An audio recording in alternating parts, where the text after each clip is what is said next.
Courtney Edwards. I'm a romantic suspense author based in Knoxville, Tennessee. And tonight I have Laura Kemp and Courtney Turner Hoyle with me. I'm going to let these ladies introduce themselves and tell you a little bit about their books. Hi, everyone. My name is Laura Kemp, and I'm, wearing an elf hat, not just for the kicks, but because, it's close to Christmas. Um, so I write cross-genre fiction, magical realism, and I have a series called the Lantern Creek series, and book one is entitled Evening in the Yellow Wood.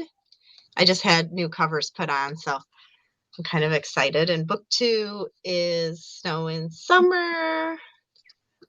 And then the third and final in the Lantern Creek series is A Home for the Stars. So I just had all three of them. I guess A Home for the Stars was published in May, and then I had all three of them recovered and reformatted. And they kind of follow the story of Justine Cook, who's a 12-year-old girl just spending her day at the community pool with her friend, and her mom comes and gets her quickly and says, you need to come home. And she realizes that her dad has left the family and she has no idea why. And then we fast forward 10 years later, and she sees this picture in a local newspaper because she works for the newspaper, and she decides to go north and try to track him down in this very small town that the picture was taken in the newspaper. And it kind of turns into Book Riot called it Twin Peaks meets Heart of Dixie. So it's kind of the fish out of water with the paranormal element, a paranormal spin, and kind of the requisite group of quirky small town characters. And most people who read it will say, oh, I'm not really into paranormal. And I say, oh, that's okay. It's funny. Or that's okay. There's romance. Or that's okay. There's mystery. That's okay. Because everything in the kitchen sink is kind of thrown into these three books. So I try to encourage people to give them a shot, because there's probably going to be something in there that you like, because it is really kind of different than anything else that's out there. And that's kind of my series in a nutshell. That's awesome. Is there Thanks. anything in particular that drew you to writing about a small town? Well, I always loved those TV series. I loved Northern Exposure. That was one of my favorite.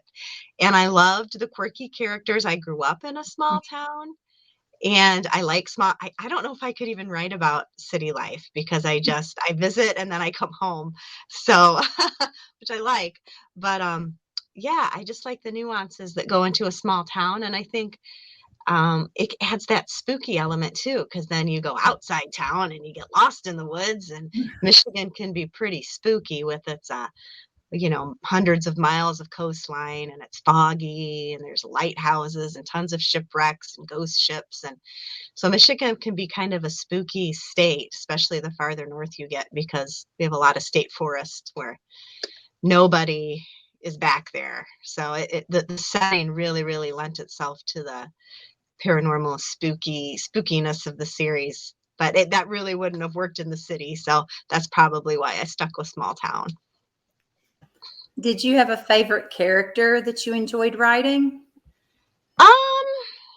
Well, I kind of based the heroine on myself, because I moved north to northern Michigan when I was younger. And in Michigan, we have this thing, we hold up our hand, and that will tell you where we're from. I'm from down here, and I moved up here. So I kind of based a lot of it on that. So of course, I have a soft spot for the protagonist, because I think a lot of my I don't know, my insecurities and my sense of humor is all rolled into her. But she has a really, really funny roommate that I have a soft spot for, who's always kind of giving the quick one-liners. And then she also has a brother who has autism, and I worked with kids with ASD for many, many years. So I based that character on, you're not supposed to have favorite students, but he was my favorite student. So I based the character of the little brother on him. And so he's really special to me too. That's really sweet. I love that you feature differently abled individuals in your books. That's Thank great. you.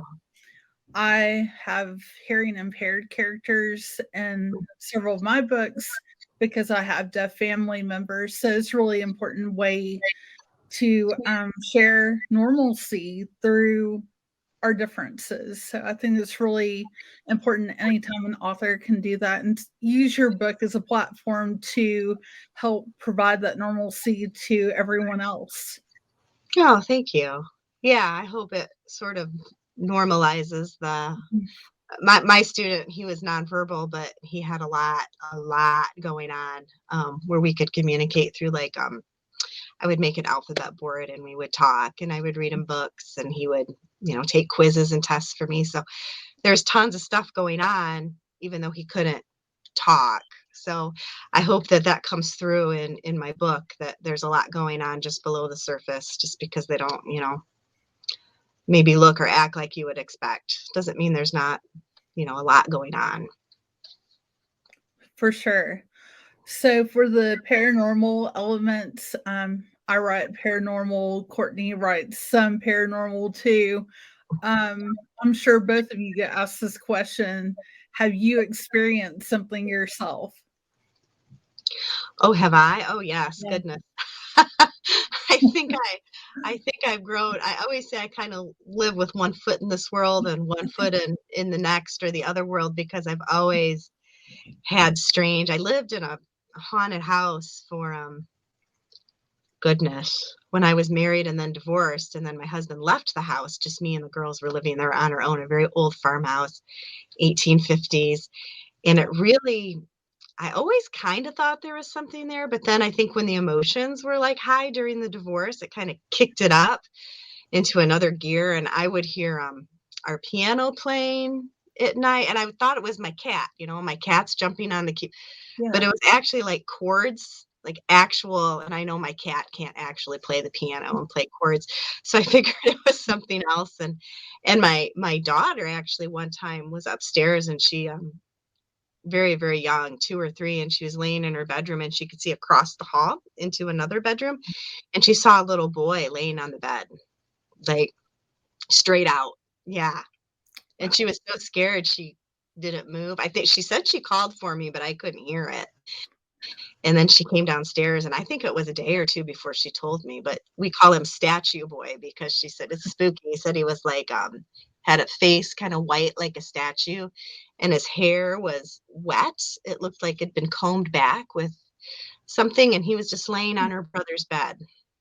And I looked into the history of the house, and I thought maybe it had been a drowning because there's a pond, but I never found anything that suggested there was. So that stuff like that, we'd wake up in the night and all the lights would be on in the house, and we would hear footsteps up in my daughter's bedroom, and my daughter heard somebody tell her to stop or get out, like in a grumpy old man's voice. And we think it was the original owner. It was a Mr. Cook, ironically, because that's what I named the family in my book. And I actually went up there and kind of told Mr. Cook to knock it off one day because he was bugging my daughter. And he stopped. So that was nice. So I think, yeah, there was all sorts of weird stuff going on in that house. And I've just always kind of attracted that kind of activity to myself. So it's natural kind of that it would, all of my writing would, no matter what I try to write, even if I try to write something, just it always goes, it's supernatural and paranormal and magical stuff. So I just let it go. It's like against my power now.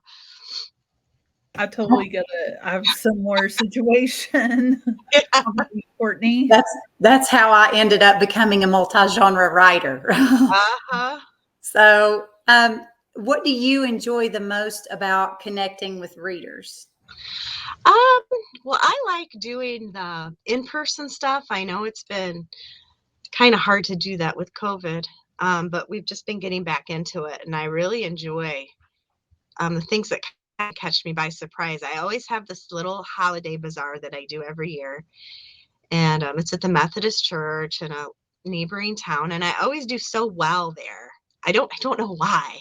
It doesn't make any sense that I would always sell a lot of books there, but it's just so nice to have the people stop and to talk, and kind of, not even that I'm trying to hard sell them my book, but just to get to know them as readers and what they're like.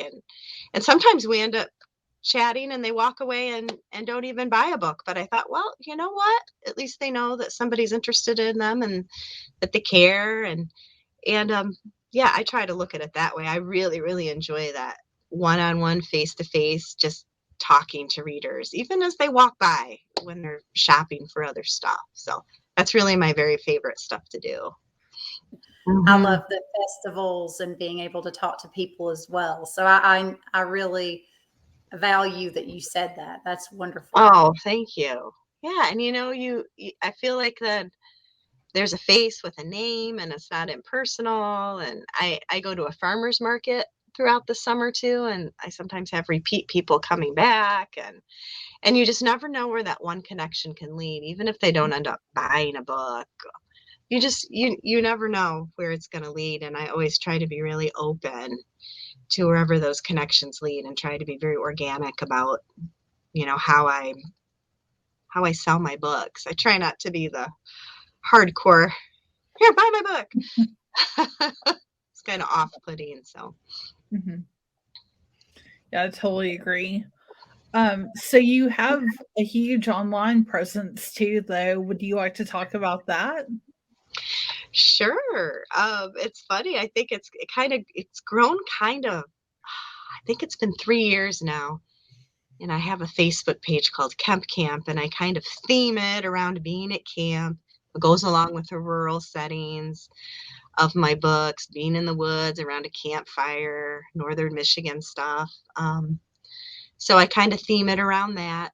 And I think we have 3,000 members now, which is really exciting. And they're pretty active. I try, sometimes I can't, especially this last week because I've been sick. I try to schedule everything ahead of time, but I try to post daily. And it's just me running it. I really don't have any helpers. And I kind of try to keep it that way because I think, like I said, it's a little more organic. And then I'm actually answering, I'm actually looking. It does get overwhelming sometimes to keep up with it all, but I do. And I have author takeovers. And Stephanie was an author for one of those. And Courtnee, you're more than welcome to come on too and do a takeover. I really like bringing other authors in and kind of giving them a break from me sometimes. So it's not just about me always. It's like, oh, geez, here she goes again. And then my friend Nola Nash and I have a podcast called BYOB that it streams through the page. So then every so often we have these fun podcasts. In fact, we're having Charlene Harris on. She's the Suki Stackhouse author and the True Blood author. It's through Authors on the Air. So we're having her on, I think, next Wednesday, and then it'll air the following day because I got sick. We had to cancel this week. So it's airing on Wednesday. So if you're a fan of True Blood and a Charlene Harris, I guess she's a very prolific writer. I think she has like 5 or 6 series.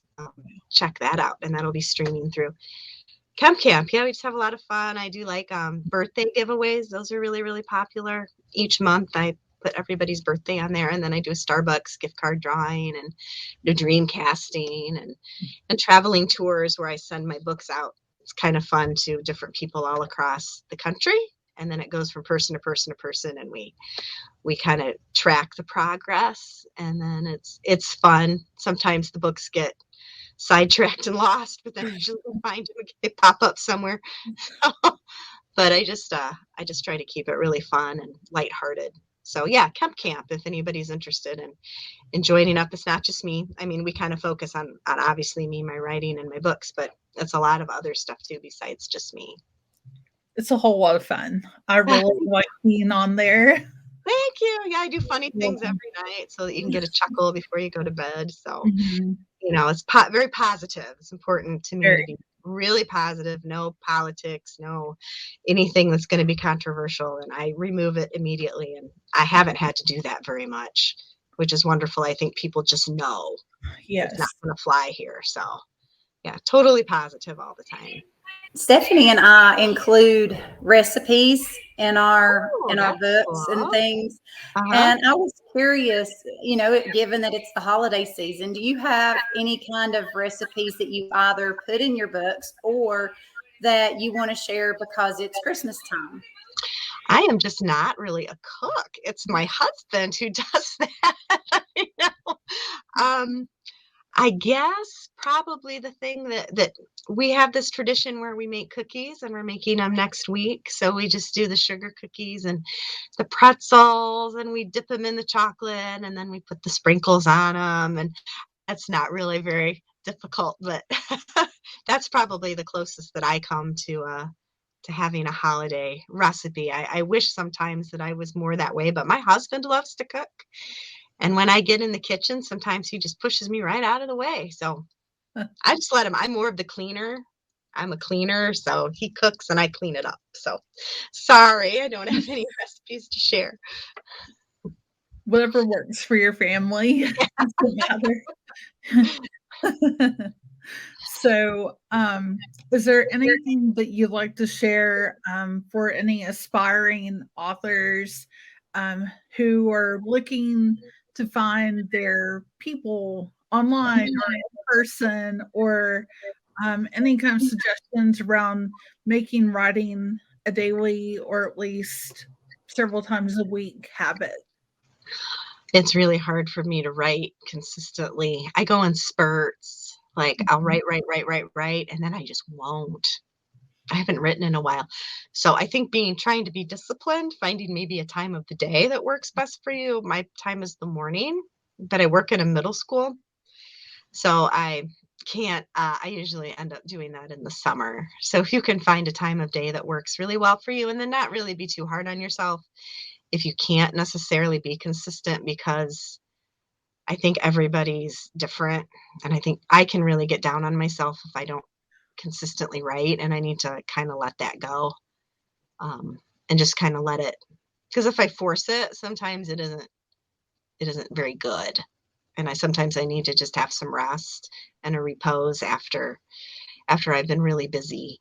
But as far as like advice for writers, I think, if you love to write, keep doing it and keep being yourself, whatever that is. And I've used the word a lot, but be authentic and organically you'll find your readers. Be authentic, especially when you're meeting people. And just be yourself and write stories that are true to you. If you can get away with it, sometimes publishing houses like to bend things a little bit, but if you can write something that feels really true to you, I think your readers will come to you naturally. And it's a process. It just takes a lot. Like the Kemp Camp thing is built over years. It's just a process. It's not going to happen overnight. You're not going to wake up and be like a Charlene Harris. She's been writing 40 years. Mm-hmm. So just stick with it and plug away. And we're writers. We're probably we're never going to not write. So What else do you have to do anyway? Just keep plugging away every day. And I think eventually you'll get to a place where you're comfortable and happy with your readership. Yeah, that makes sense. Really wise words. Thank you. You're welcome. So we always ask, we're in the South. Courtney and I are in the South, and I am a Yankee. Crashing your party. So do you have a favorite Southernism or any kind of Southern food that you just really love, even? Well, I was just in Franklin, Tennessee with Nola Nash. Wow, is that a beautiful town? Mm-hmm. We had some, I think it was cracklins. Is that a Southern thing? Cracklins? It is. Those were really yummy. I like okra. Mm-hmm. So I like that. I really like a good brisket and a good barbecue. I just really like food as long as it's good. And I had a friend who lived in Arkansas, and she had a saying. Now, I don't know if you girls know this, but she goes, "That's just burnt." Do you know what now I know what she meant, but have you guys heard of burnt? Ruined? It's ruined, yeah. But she called it burnt. Ruined. Mm-hmm. I'm like, what is that? And usually when she'd smell the milk, she'd go, oh, that milk just burnt. So that's kind of our thing. We would go around and I'd say burnt.